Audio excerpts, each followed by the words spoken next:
পরিস্থিতির মাঝেই এবার ফারাক্কা বাঁধের ১০৯টি দরজা খুলে দিয়েছে ভারত। দেশটির দাবি, বিহার ও ঝাড়খণ্ড রাজ্যে বন্যা ও পানির চাপ বৃদ্ধি পাওয়ায় এই বাঁধ খুলে দেওয়া হয়েছে। এদিকে ফারাক্কা বাঁধ খুলে দেওয়ার খবরে বাংলাদেশের মানুষের মাঝেও দেখা দিয়েছে উৎকণ্ঠা। চলমান বন্যা পরিস্থিতি কি আরো ভয়াবহ রূপ নেবে? কি বলছে কর্তৃপক্ষ, জানাচ্ছেন সহকর্মী শাহাদাত রিফাত।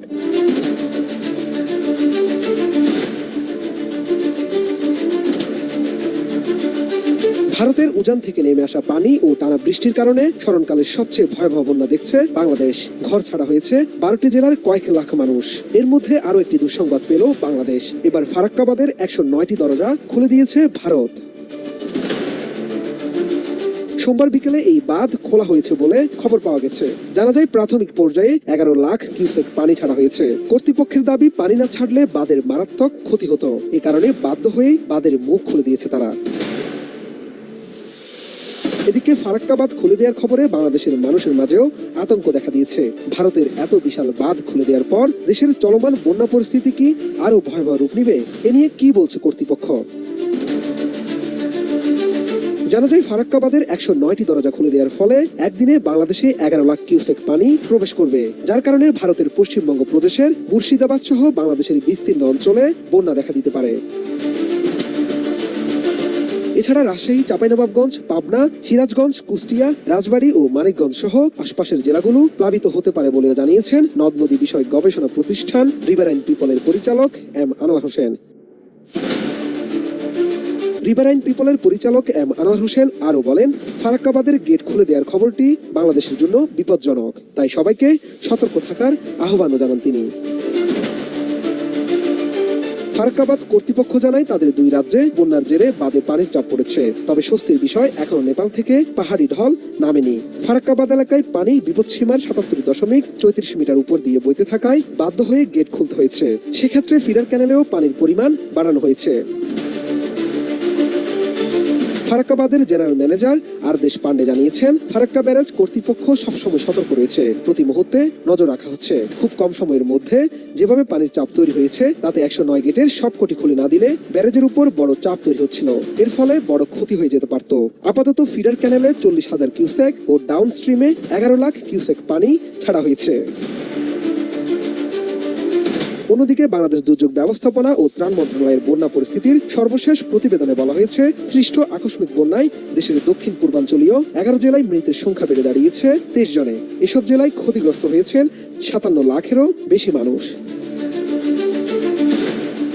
শাহাদাত রিফাত, এটিএন নিউজ। শেষে পদ্মা রূপ পেয়েছে এবং এই অঞ্চলে আসলে যে পানির প্রবাহ সেটি খানিকটা বাড়তে পারে বলে আমাদেরকে আসলে জেলা প্রশাসন চাঁপাইনবাবগঞ্জের পক্ষ থেকে জানানো হয়েছে। এই বিষয়ে আসলে আজকে জরুরিভাবেই চাঁপাইনবাবগঞ্জ জেলা প্রশাসন তাদের যে দুর্যোগ কমিটি রয়েছে তাদেরকে নিয়ে একটি বৈঠক করেছেন এবং সেখানে উপজেলা নির্বাহী অফিসারদেরকে সচেতন করা হয়েছে এবং তাদেরকে যে চর অঞ্চল সেগুলো নিয়ে আসলে সাধারণ মানুষকে সচেতন করতে আসলে বলা হয়েছে। তবে এখন পর্যন্ত চাঁপাইনবাবগঞ্জ পানি উন্নয়ন বোর্ড বা রাজশাহী পানি উন্নয়ন বোর্ড কোনো ধরনের পানি বৃদ্ধির খবর কিন্তু খুব একটা বেশি আমাদেরকে দেয়নি। তারা যেটি বলছেন যে এই পরিস্থিতিতে আসলে যেহেতু ফারাক্কা বাঁধ অন্যান্য সময় আসলে বন্ধ থাকে, যখন বাংলাদেশের পানির প্রয়োজন হয় ঠিক তখন আসলে বাংলাদেশের মানুষ পানি পায় না, কিন্তু এই বর্ষার সময় ঠিক জুন, জুলাই, আগস্ট এই সময়টিতে আসলে পানি বৃদ্ধি পেতে থাকে। তবে অন্যান্য বছরের তুলনায় এবারে উজানে বৃষ্টিপাতের সংখ্যা বেশি হওয়ার কারণে ঠিক গঙ্গাতে যেমন পানি বেড়েছে, সেই পানিটি আসলে এই ফারাক্কা হয়ে বাংলাদেশে প্রবেশ করবে এবং সেটি যেহেতু ১০৯টি জলকাপাট খুলে দেওয়া হয়েছে, যার কারণে চাঁপাইনবাবগঞ্জ সবচেয়ে বেশি হুমকির মুখে পড়তে পারে। চাঁপাইনবাবগঞ্জ জেলা প্রশাসক আমাদেরকে আসলে যেটি জানিয়েছে যে শুরুতে আসলে তারা যেটি বলছেন যে একটু বরেন্দ্র এলাকা চাঁপাইনবাবগঞ্জ উঁচু জেলা, সেক্ষেত্রে আসলে প্লাবিত হওয়ার সংখ্যা খুব একটা বেশি না হলেও এর যে নদী বেষ্টিত যে নিম্নাঞ্চলগুলো রয়েছে, বিশেষ করে কয়েকটি চর যে রয়েছে আষাঢ়িয়া দহ থেকে শুরু করে পাকা চর, এই সমস্ত চরগুলো আসলে প্লাবিত হতে পারে এবং সেখানে বহু মানুষ কিন্তু আসলে বসবাস করে। সেখানে গবাদি পশু সহ বিভিন্ন খামারও রয়েছে, সেগুলো আসলে প্লাবিত হয়ে যেতে পারে। যার কারণে এখন পর্যন্ত চাঁপাইনবাবগঞ্জ জেলা প্রশাসক আমাদেরকে যেটি জানিয়েছেন, তারা যে দুর্যোগ কমিটির মিটিংটি করেছেন সেখানে তাদের যাবতীয় প্রস্তুতি তারা সেরেছেন। বিশেষ করে জরুরি ওষুধ সরবরাহ করা হয়েছে এবং একই সাথে সাধারণ মানুষকে কিন্তু সচেতন করা হয়েছে। এরপরেই চাঁপাইনবাবগঞ্জের পরেই কিন্তু আসলে সর্বপ্রথম রাজশাহীতে আসলে এই নদীটি যে অঞ্চল দিয়ে ঢুকেছে সেটি হচ্ছে ঠিক গোদাগাড়ি পয়েন্ট।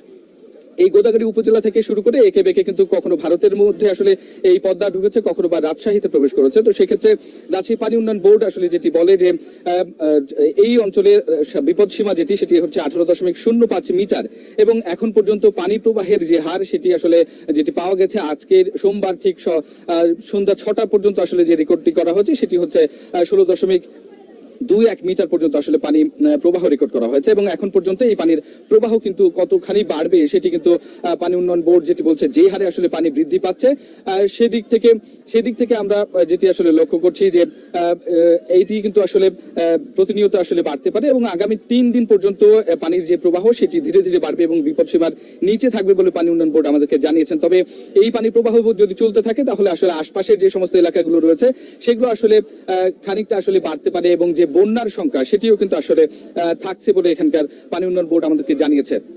বিশেষ করে রাজশাহী অঞ্চলের যে চর মাঝারদিয়া রয়েছে, চর খানপুর রয়েছে, 10 নম্বর চর রয়েছে, এবং বাঘার দিকে কিছু চর রয়েছে, সেখান থেকে পাবনার দিকে আসলে নদীটি মোড় নিয়েছে, সেইখানেও কিন্তু আসলে প্লাবিত হয়ে বন্যার শঙ্কা রয়েছে। এই যে যেই সময় আসলে পানি পাবার কথা ছিল বাংলাদেশের, সেই সময় কিন্তু আসলে ভারত কিন্তু আসলে পানির যে ন্যায্য হিস্সা সেটি কোনোভাবেই কোনোদিনই আসলে বাংলাদেশকে আসলে বুঝিয়ে দেয়নি, এবং এই সময়টিতে যখন কিনা আসলে বর্ষা মৌসুম বাংলাদেশে এবং এই অঞ্চলে বৃষ্টিপাত বেশি হয়, ঠিক তখনই কিন্তু ফারাক্কার এই গেট খুলে দেওয়ার কারণে যে এই অঞ্চল জুড়ে কিন্তু বর্ষা এবং এই যে বন্যা সেটির হওয়ার সংখ্যা কিন্তু অনেক বেশি বেড়েছে। সেক্ষেত্রে শুধুমাত্র চাঁপাইনবাবগঞ্জ বা রাজশাহী নয়, এর পাশ দিয়ে আশপাশে যে সমস্ত উপজেলাগুলো রয়েছে, এখান থেকে চারঘাট থেকে শুরু করে ওইদিকে পাবনা, রূপপুরও প্লাবিত হওয়ার সংখ্যা রয়েছে, ঝিনাইদহ এবং কুষ্টিয়ার কিছু অঞ্চল, সেখান থেকে রাজবাড়ী, গোয়ালন্দ, সেখান পর্যন্ত কিন্তু আসলে এই যে নিম্ন অঞ্চলগুলো যেটি রয়েছে সেখানে পানি প্রবেশ খুব সহজ হবে। এবং এই যে এখন পর্যন্ত যতটুকু আমরা জানি যে 11 লাখ কিউসেক পানি কিন্তু দেশে প্রবেশ করছে।